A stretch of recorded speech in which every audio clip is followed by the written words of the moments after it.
Cerita berawal ketika sebuah mobil berjalan tidak tentu arah. Di depannya ada seorang wanita hamil berdiri. Ia tak bisa menghindar lagi. Wanita itu memutar badannya dan melindungi perutnya. Akhirnya ia tertabrak dan jatuh. Tolong. Tolong aku. Aku sedang mengandung. Tolong aku. Lalu terdengar suara ambulans yang segera membawanya ke RS. Ia terbaring di ruang operasi menggunakan oksigen. Ia tak akan menutup matanya sampai melihat bayinya lahir dan mendengar tangisannya. Setelah melihatnya, ia menutup mata selamanya. Tapi nyatanya Yuri tidak pergi. Ia bergentayangan. Dia selalu ada bersama putrinya Seo, mengantarnya ke sekolah, menonton TV bersama, tidur bersama. Kadang ia kembali ke pemakamannya, tinggal di kotak abunya. Dia adalah arwah yang paling ramah di sana. Ia senang ketika keluarganya datang berziarah, karena ia bisa memakan persembahan yang mereka bawa.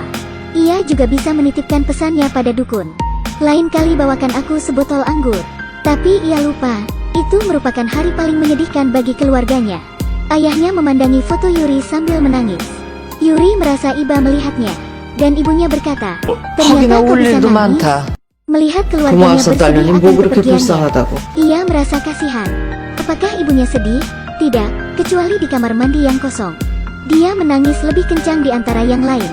Melihat ibunya menangis, dia hanya bisa memandanginya. Ia tak mampu menenangkan ibunya.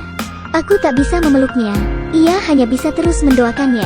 Seo mengambil kabel basah yang tergeletak, perlahan menuju stop kontak. Airnya masih menetes. Saat itu, Yuri mencoba menghentikannya, tetapi tangannya menembus. Untungnya, ibu tirinya segera datang. Seo pun selamat. Yuri yang melihatnya, hatinya menjadi luluh. Aku memang sudah mati, tapi aku ingin bersama putriku. Melihat Seo memandangi matahari, ia tak bisa apa-apa. Dia hanya bisa mengikutinya diam-diam. Namun, ia tetap bersemangat.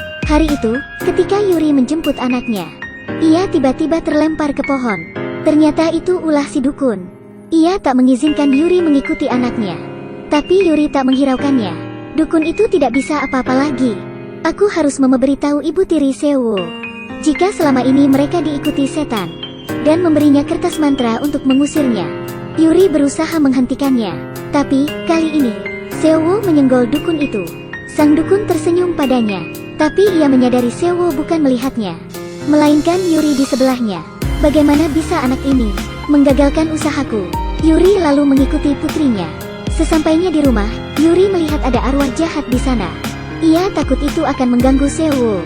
Yuri ingin mengusirnya, tetapi arwah itu berkata, ia bisa melihat kita. Tidak mungkin ia langsung mengusirnya. Yuri mengusir arwah itu. Seo datang, menyapa Yuri. Ia tak bisa merespon apa-apa. Tapi saat Seo hendak menyentuhnya,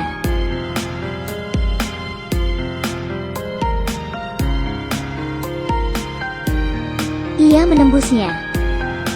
Yuri kebingungan. Baiklah. Yuri terduduk dan berpikir. Ia ingin mencari tahu penyebabnya. Ia menemui sang dukun karena hanya dia yang tahu alasannya. Ternyata itu karena ulahnya yang selalu mengikuti putrinya, yang membuat putrinya tidak memiliki ketakutan dan bisa melihat hantu. Dengan begitu, banyak arwah yang mengelilingi Seo. Tapi ia masih kecil, tidak tahu mana yang baik dan jahat. Ia melihat anaknya dijebak oleh arwah anak kecil. Yuri masuk ke sebuah kulkas, menemukan anaknya pingsan. Ia ingin memeluk anaknya, tapi tak bisa. Dia hanya berteriak, berlari memberitahu para guru. Tapi para guru tak bisa mendengar tangisannya. Yuri kembali ke kulkas. Ia menangis hebat, menyebut nama anaknya. Seo. Seo. Saat itu juga, kaki angkanya bergerak. Pintu kulkas itu terbuka sedikit. Guru yang lewat melihatnya. Aku melihat kaki di kulkas. Lalu segera membawa Seo ke RS. Tidak ada yang tahu bagaimana itu terjadi. Gurunya merasa aneh. Anak-anak tidak tahu lokasi dapur. Bagaimana bisa Seo masuk ke kulkas sendiri? Tapi Yuri sangat paham, karena sebelum guru itu menemuinya, dia melihat arwah anak kecil berlari ke kulkas. Seo dibawa oleh arwah itu. Karena Seo bisa melihatnya. Itu semua karena Yuri yang selalu mengikutinya. Yuri berpikir ia hampir mencelakai Seo.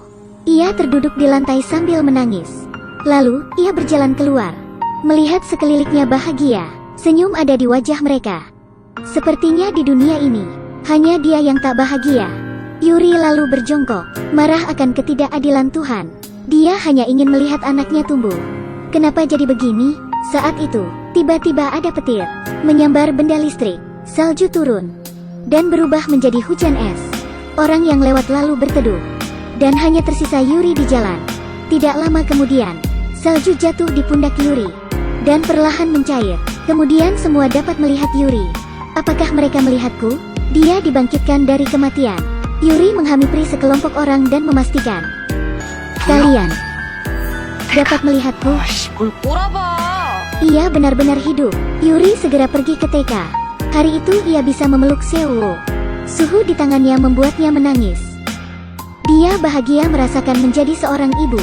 Tapi kebahagiaan itu tidak lama. Sang dukun memberitahunya, dia hanya memiliki 49 hari untuk mendapatkan tempatnya lagi, agar bisa hidup selamanya. Atau jika tidak, dia akan kembali mati. Itu merupakan sebuah keajaiban untuk kembali hidup. Akankah ia berhasil? Cerita ini merupakan drama Korea berjudul Hi Bye Mama. Episode awal sudah berhasil membuat kita menangis. Film yang menarik, selamat menonton.